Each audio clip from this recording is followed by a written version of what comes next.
Welcome to Invisible, Breaking Through the Stigma of Addiction. I'm your host, Dean Anderson, and this is a show where we talk about substance use, addiction, how it impacts our community and the people in it. And on today's episode, we have Beth Fisher. I've asked Beth to be on the show because she's doing something integral and has a big role in the city, and we're here to share that with you. Beth, thanks for being on the show. Thank you for asking me.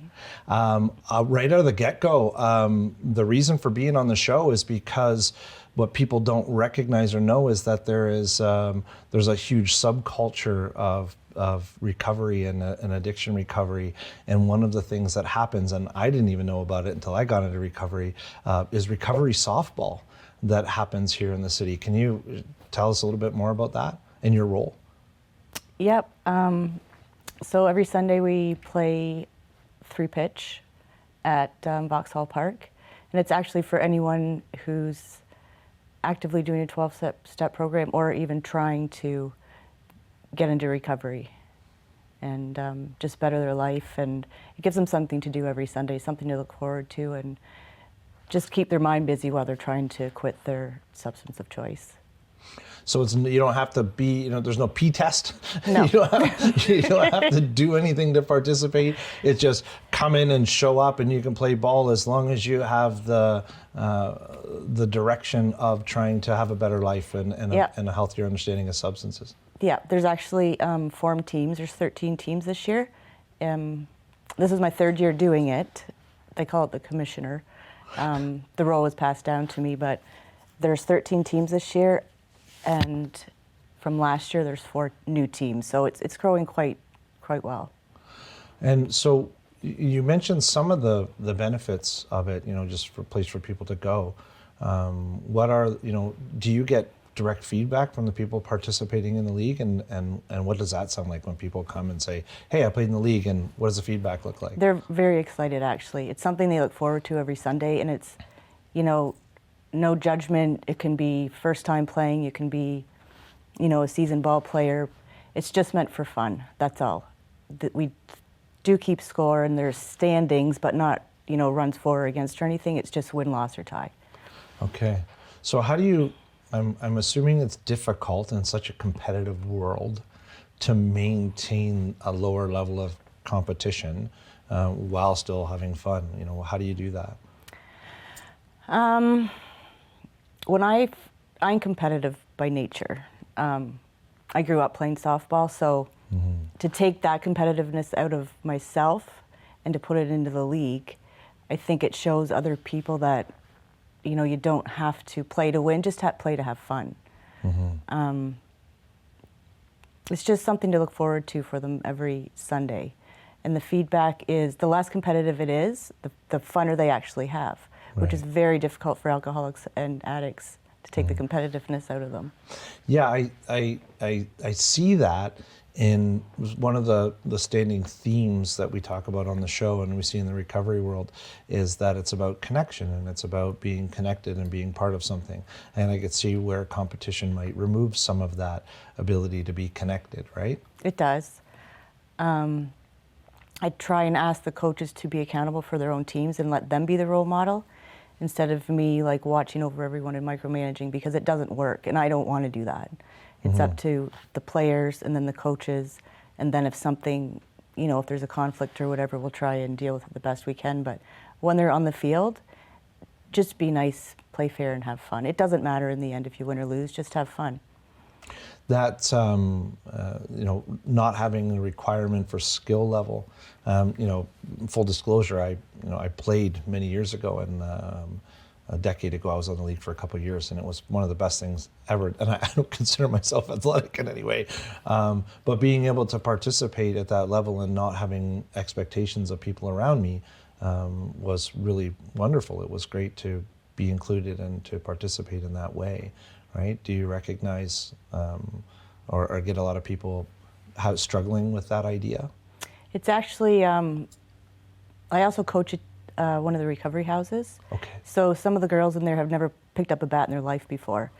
And yesterday we were playing against another team, and while a couple of the girls were up to bat, we actually went, and even members from the other team went and showed them how to stand, how to swing the bat, and then if they're having trouble, the other team will we'll just say one more pitch. So they'll keep pitching to them until they hit the ball.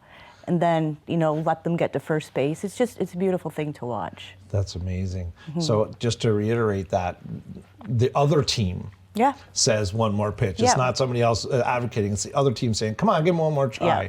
Let them do this until they get it. So that's part of the camaraderie and the connection that comes from it, right?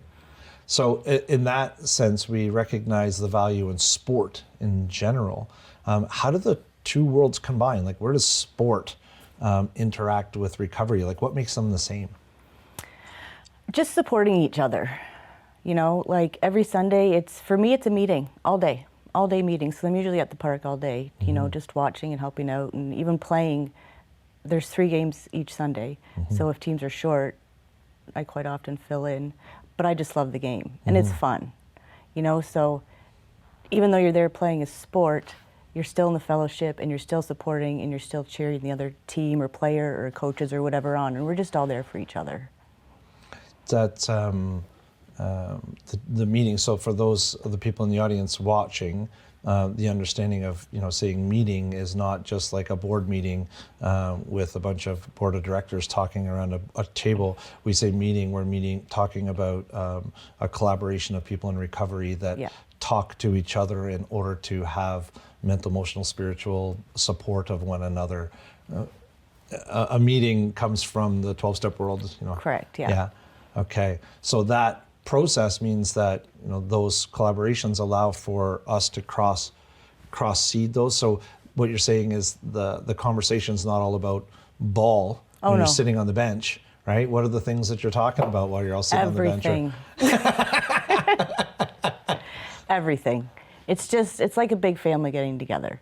And it's a great way to meet people too, like from other fellowships like Alcoholics Anonymous, narcotics, cocaine, everyone just comes together for the good of sobriety and recovery.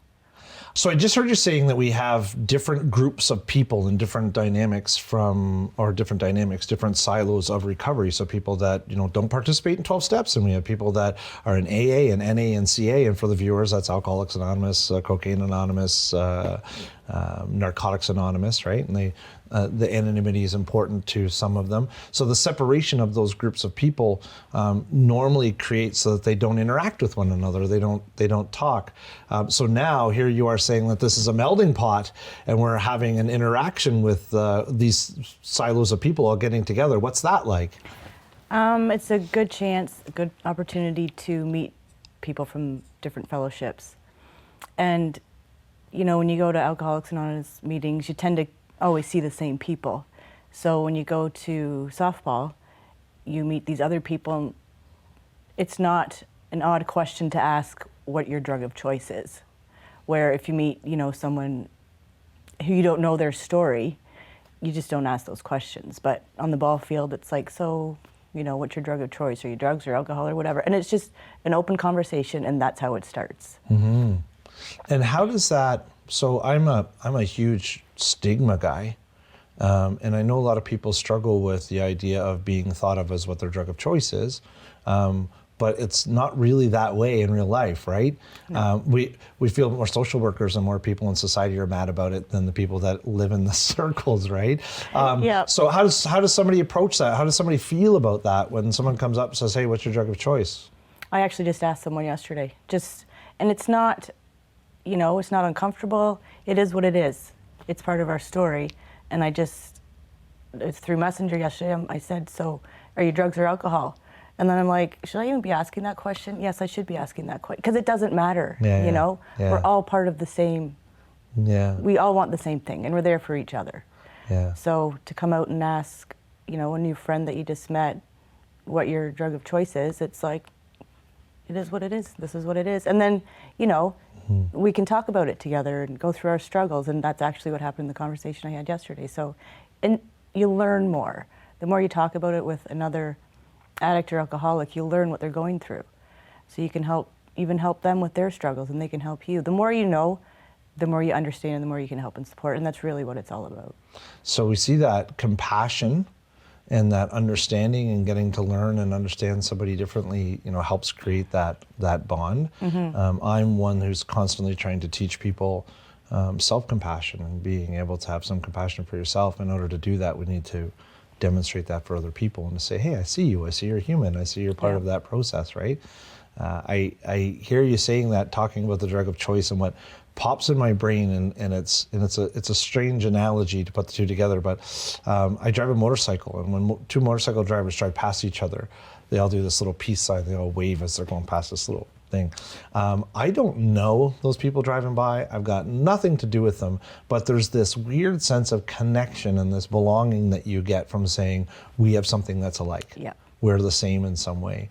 So when I tell that story, because that what happens in society when you're driving a motorcycle, I say that because this is kind of the same thing when you're out on the ball field. You're like, hey, I see that you're in recovery, so what's your drug of choice? Yeah, it's like automatic friends, you know? Like, it's not awkward, it's not anything. Everyone there is for the same purpose. So you can go up to them and ask them that question, and we're an open book. That's wonderful. It is. It really amazing. Is. And so that goes huge to the stigma, because all of a sudden you feel included and you feel part of, and when you're on a ball diamond and you see, dozens, maybe sometimes in a tournament, hundreds of people, and recognize, wow, this is a lot of people. Yeah. Right? Yeah. Is there any specific walk of life or type of person that you see in the ball diamond? Is there like a typical person that you would see? Nope. No, right? Nope. We're all different but the same. We all have the same thing in common. But there's people that have played ball their whole lives, and there's people who've never picked up a bat before. There's people who are in a recovery home or in detox. There's people who, have their own house, and it doesn't matter. We're all there for the same purpose, and we all have the same disease. Right.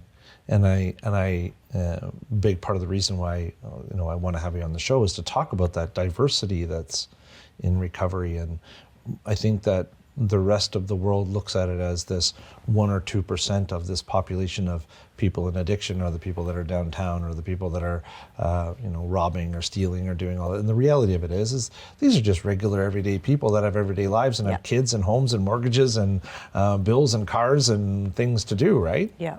Yeah. Or if they don't yet, hopefully they will. There's a gradient to transition through that. So what about the benefits, so to transition this conversation more, what about the benefits of the physicality, of the, just moving? Do you get to recognize that part of it? Actually, that's funny, because I've never even thought about that aspect of it. But it's true. It's great physical exercise. I think when I think about it, I just always think about the emotional side of it, or the mental side of it, for everyone trying to get better and working on their recovery. But yeah, the physical part, I mean, when most people think about sports, it's for physical activity, right? Mm-hmm. But yeah, getting out there and, in the sun, which is huge, just getting exercise is a big help too. Yeah, I don't think people recognize the value that a little bit of sunshine and running around has for you. And then so when we look at addiction recovery from a counseling perspective, we're constantly looking at finding the balance, the biopsychosocial, spiritual, all of those things combined, and saying, okay, here's something that will help your body and your brain and your emotions and your spirit and what I'm hearing you say is softball does all that. It does. That's awesome. I look forward to it every Sunday. It's my Sunday is booked off for softball. That's fantastic. I'm going to come back and I want to ask you some more questions. We're going to take a little break, but I appreciate what you're doing and the work that you're doing, and it's all volunteer. You don't get a big paycheck, right, Commissioner? No. You get a headache, but no. Right. Yeah, there's trials and tribulations that go along with that, but it's all volunteer work, and you do it to just help the community and to participate in that. And for that, I already know from the people that I engage with that it is not overlooked, and people notice and recognize it, and that you're loved in the community for what you're doing. Just thanks. So you know, okay? Thank you. Cool. So we'll be right back after this break. Welcome back to Invisible, Breaking Through the Stigma of Addiction, and we have Beth Fisher on the show today. Beth, I want to peel back a layer, and I want to ask you, we've talked about the softball, but more so, you being incorporated in the softball also means that you're a person in recovery. And I would love to talk more about your story and what got you there, or even, you know, your introduction of what led you into ball in the first place, and some of your lived experience, if you're comfortable with that. Sure. Okay. First of all, what got me started playing recovery softball is funny because I came into Alcoholics Anonymous in 2017. March 9th is my sober date. And my sponsor was telling me about this softball league. At the time, I was playing on another softball league on Sundays. And the first game I went to at Vauxhall Park, there was no bases, no diamonds, no umps. I found out it was 3-pitch, and I'm like, I cannot play this. Like, my ego was talking, and it's like, I'm too good for this. Anyway, it turned out that I quit the other team I was on, the other league, and played every Sunday at Vauxhall. So it helped save my life, actually. It got me more into recovery and meeting new people and coming out of my shell, because I'm kind of a quiet person, so. But that was also my addiction that, you know, I was always second-guessing myself, and I'm an alcoholic, so I had no self-confidence, but I had a big ego. But as I said, I've been sober since March 9th, 2017. But before that, I had almost 3 years of sobriety starting in 2010. And I actually went to Mexico and they put liqueur in my coffee. And that started me on another 3.5 years of drinking. At that time, I wasn't involved in Alcoholics Anonymous, so I just thought I was meant to drink because liqueur was put in my coffee that I had to drink. It was a sign. So I went and ran with that. And then the second time I started drinking again, and I guess that would have been 2013, my life went downhill very fast. I almost lost my job. I had to go to court. I've never been in court before. I didn't even know I had to have a lawyer. I went there by myself and just, you know, told them what I needed, thinking that they would listen to me, and obviously they didn't. But I've been drinking since I was 15. And it was never to drink socially. I was always a blackout drunk. But if I didn't black out, I said I wasn't drunk.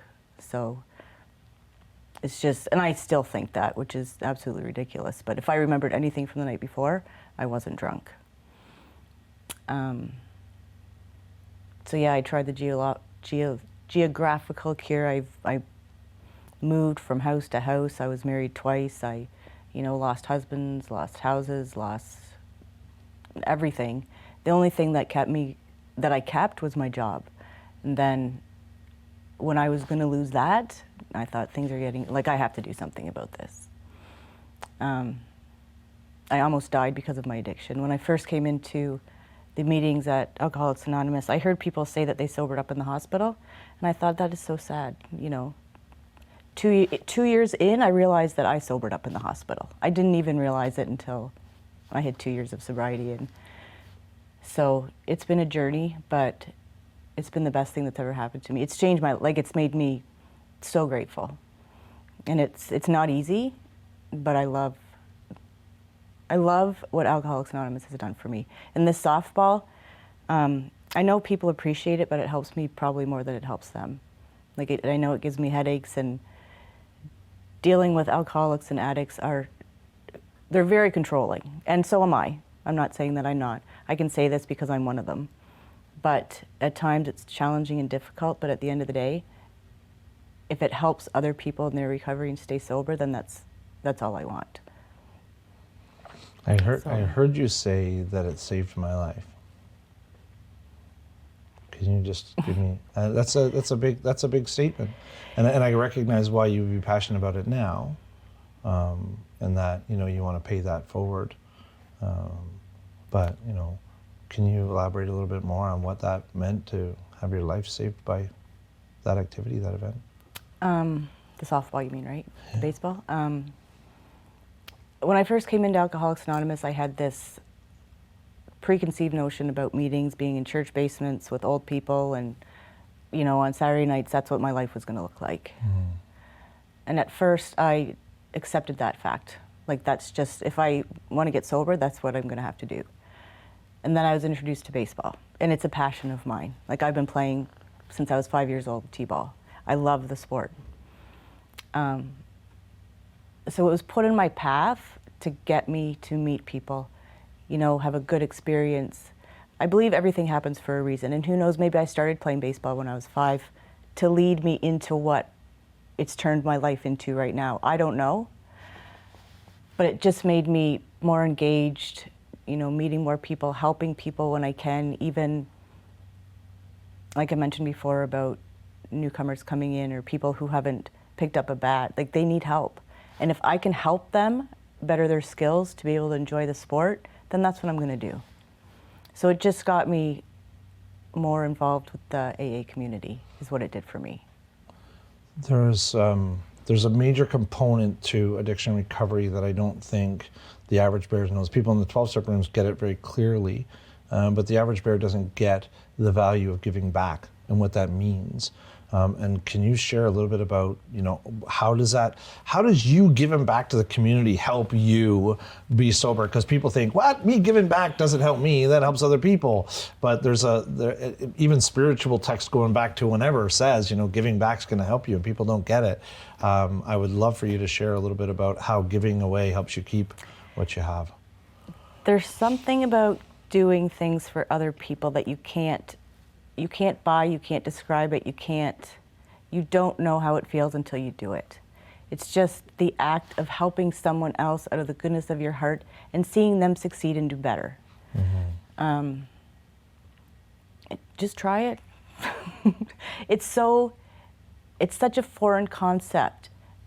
For you to do something for someone else makes you probably feel better than it makes the other person feel, the reciprocating person. That is a huge part of my recovery, giving back. Mm-hmm. So whenever I can do anything to help, whether it's service work, the softball is service work, different events, like different committees that I'm on, that keeps me sober because it's helping other people stay sober, hopefully, if they want the help. Mm-hmm. It's something that's so, you just have to do it to understand it. And the feeling, and accept the feeling. It's just a crazy, crazy concept. It is. Accept the feeling. I love that. Accept it. Just recognize it, because some of us will do those things and then we'll get the feeling and it's so foreign to us. We go, I don't even know what that is. I don't know if I can like that or not, because I feel good, right? I think it's self-esteem is a big part of trying to get sober, to try and have love for self and self-effect and one of those sort of things. And I recognize that when people are giving back and participating and doing those things, the subconscious message we're kind of sending to ourselves is, hey, I'm not that bad of a person after all. I'm actually pretty good and I do good things for people, right? And somebody might actually like me. Yeah, and it's even something that you can't physically give, like it just comes from a place that's pure. Mm-hmm. I just lost my train of thought. So we're talking about service and giving, and what I just heard you start to say was, it's not like you're giving a physical thing. It's not like here's a check and here's some free money or some food. It's more about contributing yourself and your time in that service that, gets that feel-good feeling that people just have to let themselves feel. Yeah, and I think I just remembered what I was going to say. Alcoholics and addicts, we have egos by nature. And when we were in our active addiction, we fed our egos through stuff. Most of us did anyways. Mm-hmm. Now when you're on the other side of it, you can still feed that ego, but you do it by helping someone else. And you don't even have to be recognized for it, right? But it helps. It just helps. Yeah. You feel better about yourself. Yeah, one of the best things I ever heard was, I remember hearing somebody talking and they said that as long as my solution is external, right? So my give me more stuff, give me more money, give me more things. As long as my solution is external, give me more drugs, give me more. As long as my solution is external, then therefore all my problems must also be external. So then I also say stupid traffic, stupid taxes, stupid people, blah, blah, blah, blah, blah, blah, blah. And in the process of doing that, I'm avoiding everything that's inside of here. So then when I'm solving the problem internally by giving and by accepting and by looking inwards, I get healthier and better, because I'm not doing this egocentric accumulation of... Yeah, and you're not looking for things, because for us, nothing is ever enough. You want the next best thing. So Yeah. by doing it from the inside and giving out, it almost like it turns it around. And there must be an opportunity for other people to experience this on the ball diamond. There is. Yeah, so it's not just about the commissioner, but other opportunities within the ball diamond for people to give back and contribute, right? Yeah, there's lots of opportunities. If any, I'm always open to help, suggestions. Yep. Awesome. So we're going to bring this to a close, and I love doing this to people. But I like asking, if you've got one word of advice, or not one word, but one sentence or one thing that you would like to say to the community or people out there that are in early recovery, what would you say to them to help them get them on the same path that you've been so graciously given? Don't give up. Never give up.